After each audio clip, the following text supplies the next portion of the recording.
السلام عليكم ورحمة الله وبركاته. أعزائي المشاهدين، نرجو بإذن الله أن تكونوا في أتم صحة وعافية. إذا في أي استفسار، أي معلومة معينة، اكتبوا لنا في التعليقات أسفل الفيديو ما تطلبونه، وبإذن الله في حلقات متتالية سوف نلبي رغبات الجميع. تتعدد أساليب المرأة الحامل، وذلك في الحفاظ على صحتها وصحة الجنين، بحيث تمارس الرياضة وتتناول أغذية صحية تسهم بشكل فعال في حماية الجنين، كما أنها من الأمور التي تسهل من عملية الولادة، وفي بعض الحالات تخفف الآلام المصاحبة لعملية طلق الولادة. من هذه الأمور تناول التفاح، وذلك بمقدار 3 حبات أو 3 تفاحات يوميا.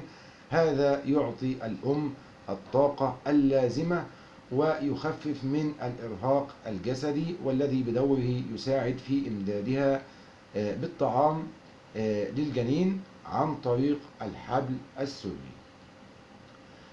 كما وأن التفاح يعمل على تسهيل عملية الهضم عند السيدة الحامل، وينتج من ذلك تسهيل انتشار الغذاء وتوزيعه وتمكين توصيله بصورة سريعة إلى الجنين أثناء فترة الحمل.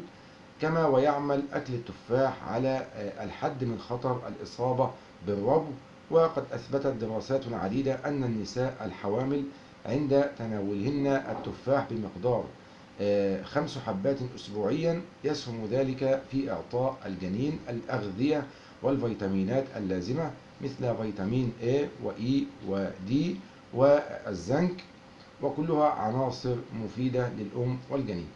أيضا التفاح يقي الجنين من الأمراض الجلدية، فتساعد الفيتامينات الموجودة في التفاح على تكوين جلد الجنين دون التعرض إلى أي من الأمراض الجلدية الشائعة مثل الإكزيما. أيضا التفاح يقوي من جهاز المناعة عند الجنين، فتناول التفاح الأخضر بمقدار حبة واحدة يوميا يقي الجنين من الأمراض المعدية والتي قد تصله عن طريق الأم. وقد لا تؤثر هذه الأعراض على الأم، ولكن عند انتقالها عبر الخلايا إلى الجنين قد تصيبه بجرثومة لا قدر الله.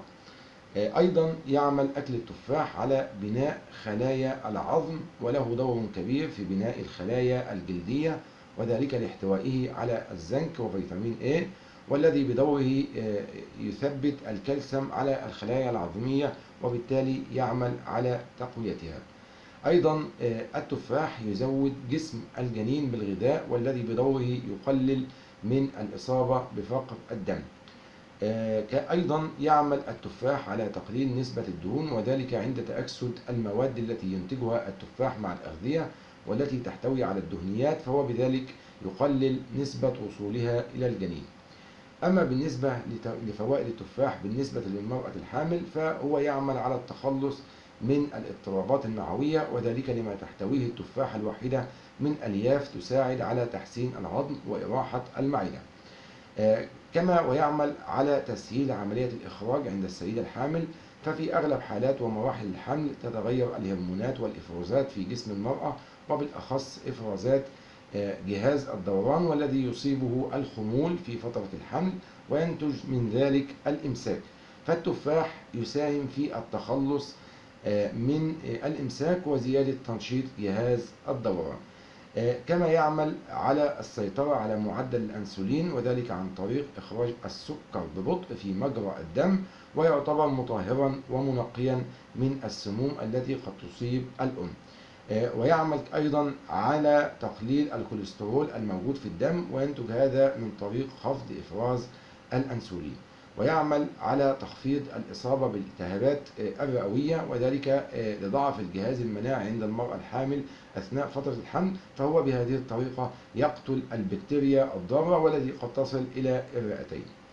أخيرا، أكل التفاح يعمل على الحفاظ على وزن الحامل، فعند تناول تفاحة واحدة يوميا يعطي ذلك المرأة الحامل الشعور بالشبع، ومن هنا يتسبب في تقليل تناول الأطعمة الأخرى والتي قد تسهم في الإصابة بالبدانة وخصوصا فيما بعد الولادة.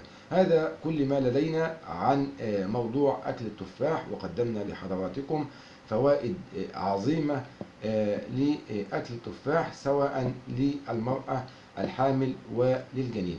نتمنى أن تكون حضراتكم قد استفدتم بالمعلومات في الحلقة. شكرا، والسلام عليكم ورحمة الله وبركاته.